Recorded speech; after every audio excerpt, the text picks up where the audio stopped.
los elementos, lo ha comentado Juan, que a mí más me ha fascinado y que me ha hecho eso, admirar el libro y decir, pues eso, desde la envidia, pues lo que me parece más destacable desde este lado. Es decir, ellos van a hablar del viaje, lo ha hablado lo ha dicho Juan, del viaje interior, del viaje sobre todo exterior, pero interior, porque yo creo que todo viaje también es interior, del viaje como movimiento, del viaje en el tiempo, pero el viaje sobre todo en el espacio, el viaje de vacaciones, el viaje equivocado, el viaje al campo de concentración, el viaje por trabajo, la inmigración, el transterramiento, creo que se llama, que es un término estupendo, la visión del extranjero, la visión del otro, todo está en el libro.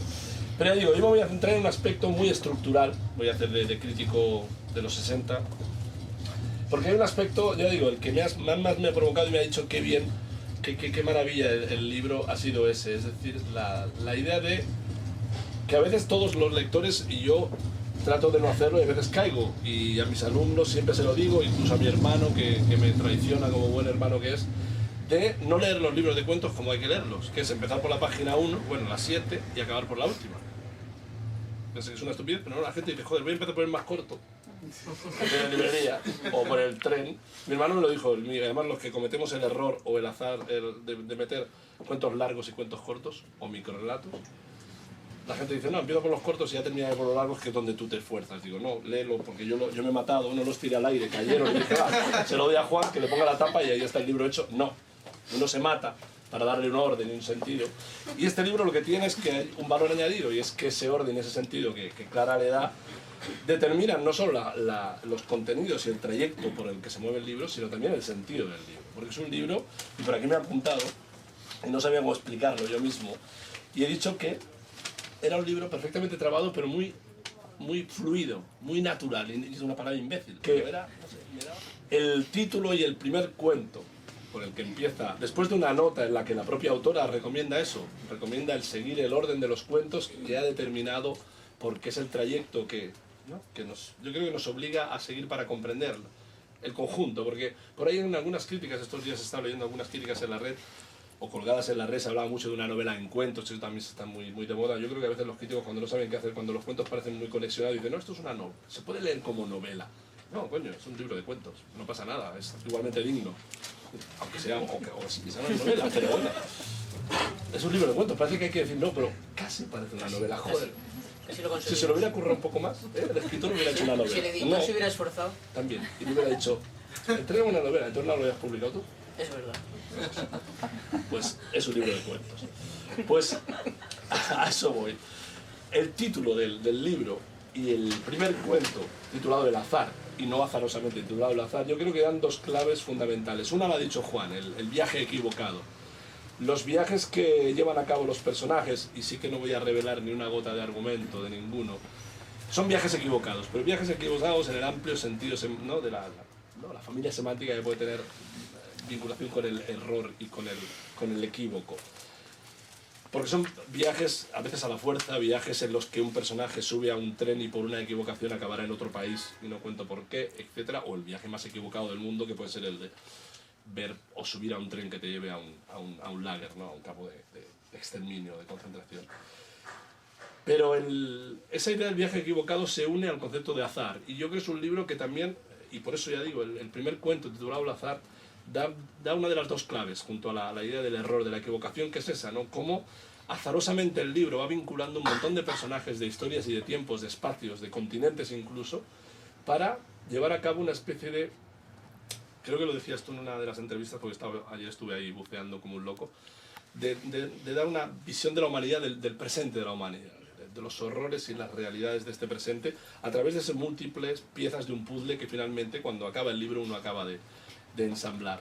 Pero lo que me interesa de la idea de azar no es solo el azar que mueve a los personajes, que infecta la vida de los personajes y provoca esos viajes equivocados y esos errores, sino también el azar general, porque lo que hace que ese libro sea un libro muy homogéneo es que los azares provocan que los personajes de uno y de un cuento salten al otro, no siempre en la misma posición, personajes protagonistas, personajes secundarios, sino que a veces una mínima mención de una fotografía, de un elemento, hace que un cuento ensamble con otro que tiene un espacio y un tiempo también. El primer cuento ensambla perfectamente con esta idea, con esta espiral que forma el colofón, Porque el primer cuento, El azar, yo creo que plantea una metáfora excelente, que determina un poco de todos estos azares que estoy comentando. Y tampoco voy a revelar mucho. El primer cuento gira en torno a una imagen genial. La caracola que va pasando de mano en mano. Y con ella vamos viendo cómo se entrelazan un montón de personas a lo largo de muchas personas y la humanidad y la Tierra, porque empezamos cronológicamente desde el presente y vamos desandando los años hasta 500 millones de años atrás, donde esa caracola ha ido pasando de mano en mano. El primer personaje está en el presente y el último personaje, se puede decir así, que es la Tierra, va a estar 500, o la propia caracola, 500 millones de años atrás. Pero esa hilazón es la que dibuja, no lo leo, leedlo cuando lo compréis y lo leáis, porque veréis que son múltiples tiempos vinculados a esa espiral que es la propia forma que tiene la caracola. Y pongo un ejemplo que me he anotado porque me ha parecido maravilloso para que veáis un poco lo que estoy planteando, también caóticamente, del propio caos y azar que retrata el libro. Y es, por ejemplo, un personaje de una mujer, Liuba, que es la primera persona que en el primer cuento coge la caracola, es decir, de algún modo es la que mueve, inaugura la acción que se va a ir reproduciendo en múltiples historias a lo largo del cuento. Pero esa Liuba, y voy a seguir un poco porque es difícil seguir todo las diversas apariciones de ella, la vamos a encontrar en otro cuento, uno de los tres que más me apasionan, ya se lo dije a Clara, que es Frío, donde es una niña. En el primer cuento, en El azar, es una joven que está en la playa y tiene... El azar lleva a encontrar esa caracola. En otro de los cuentos, en Frío, es una niña, o es ella de niña, en una tribu, en nómadas siberianos. Su padre adora a un extraño dios, que es un pequeño mamut, una cría de mamut congelada, que aflora y aparece y desaparece en función de la época del año, del hielo. Pero ese mamut va a ser fotografiado por un tipo que va a aparecer en otro cuento, titulado Así que esto era el amor, donde Liuba es la protagonista, que cuida a un viejo, que es un fotógrafo que hizo esa foto. Después ese fotógrafo va a ser un individuo que que saldrá como gran personaje secundario, digámoslo así, en Madison, Los puentes de. El título ya hace una pared interesante respecto a eso. El personaje principal aquí será el amante de él. Pero ahí se vuelve a hablar de la fotografía, de la cría de mamut. Y otra de las fotografías es la de unos ancianos que él habrá hecho en Buenos Aires y que aparece en el cuento Las dos hermanas. Es decir, podéis ir encontrando, lo explico muy mal, en el libro está mucho mejor, pero podéis ir encontrando eso, cómo los cuentos van recogiendo, vinculando personajes sin que ellos sepan. Es decir, el lector sabe muchísimo más que todos los personajes porque los ensamblará. Pero Liuba vuelve a aparecer, en la escritura. Yo creo que el libro es eso, ¿no? Siguiendo todos esos viajes, todas esas vidas, todos esos azares, lo que hace es eso, ¿no? El remolino ese que forma la caracola y el azar de esa caracola que va saltando de mano en mano y que recorre la historia de la humanidad, la historia del planeta Tierra, es eso, ¿no? Narrar la vida de un montón de seres desplazados, de un montón de seres que equivocadamente han tenido que moverse, que están buscando a sí mismos, buscando un lugar que ocupar y que en el fondo vemos que todo es puro caos, ¿no? Lo dijo Dios Borges.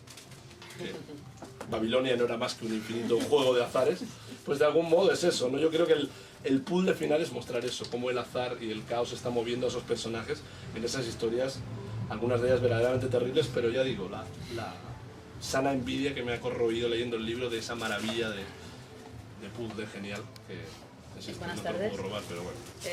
Gracias, Pecut, por albergarnos aquí. Y sobre todo gracias Juan y Clara por haberme invitado a presentar este magnífico libro que me llegó, por supuesto, además dedicado por Clara mucho antes de que se organizara la presentación, y yo lo leí encantada, porque además os debo decir que me quedé muchísimo tiempo leyendo el título. Que esto es muy raro que uno lea mucho rato un título. Y no soy idiota, pero me quedé mucho tiempo y realmente sigo fascinada. El libro de los viajes equivocados, es que se escribe rápido, pero es magnífico este título. Es un microrelato. Porque un viaje en realidad nunca es equivocado. Pero bueno, hablemos de eso después. No, es tal cual. O sea, en definitiva, hay viajes distintos. A mí me ha gustado muchísimo también este libro, aparte de todas las cosas que sugiere, precisamente por todo lo que tiene un viaje de significativo, de simbólico en la vida, porque me hallo especialmente en este momento en un momento vital. Yo también soy argentina. Claro. Y puedo hablar las dos lenguas, puedo hablar esta y puedo hablar esta otra que es cuando me dijo ella, entonces me sale argentina.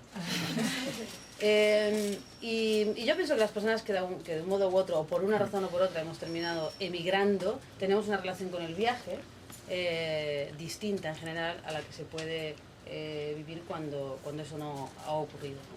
Y en este momento de mi vida también yo estoy reflexionando, profundizando en el tema del viaje, del porqué, de la identidad, de las raíces, de dónde fuiste, si fue un error, si no fue un error, si para qué, si te llevaron, si fuiste una maleta, yo me siento maleta, si fuiste una maleta.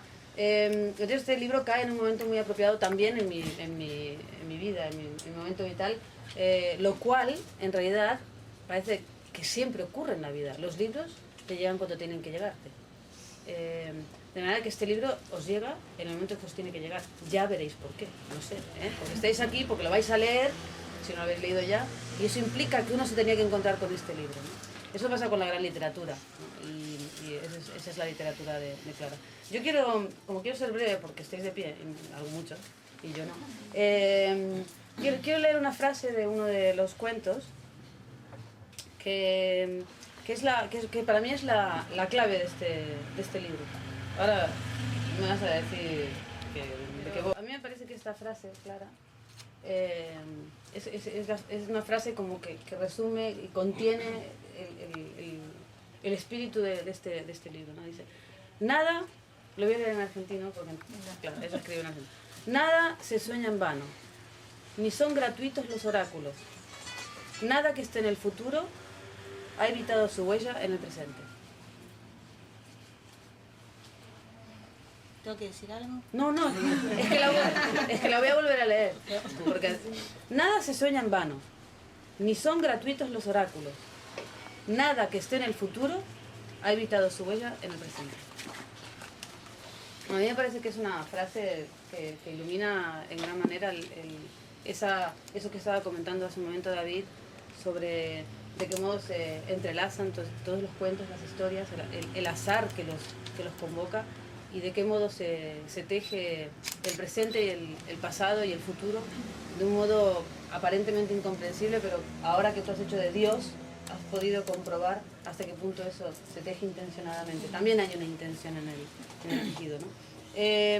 Esa concepción hasta cierto punto circular del tiempo, que implica esta frase que termino de leer, que recién leí, esa concepción de que todo va y viene, de que todo vuelve y vuelve a suceder, a mí me lleva a hacer una lectura muy optimista de este libro. Sí. Y eso es lo que quiero terminar diciendo. Muy optimista porque me parece que es un libro que habla permitidme que lo diga así, de la justicia poética.